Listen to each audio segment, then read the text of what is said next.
হঠাৎ তার শরীরের ওপর একটা শিরশিরে ঠান্ডা নেমে এলো। আরিব নিজের পায়ের কাছে থাকা ছায়াটার দিকে তাকাতেই বুক ধক করে উঠল। ছায়াটা তার মতোই, কিন্তু মাথা নিচু। আরিব তো মাথা নিচু করেনি। তাহলে ছায়া এমন কেন? সে ধীরে বলল, এই মাথা তোলো। ছায়াটা মাথা তুলল, কিন্তু মুখটা তার নিজের নয়।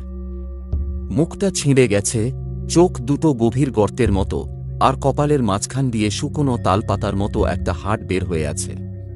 ছায়াটা এক অদ্ভুত ছেঁড়া শব্দে হাসল, শশ।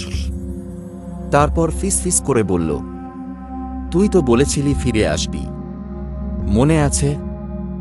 আরিব আতঙ্কে দৌড়ে পালাতে লাগল, কিন্তু তার ছায়া পিছনে নয়, সামনেই দৌড়ে যাচ্ছিল। যেদিকে সে ছুটছে, ছায়া দাঁড়িয়ে যাচ্ছে ঠিক সেই জায়গাতেই, যেন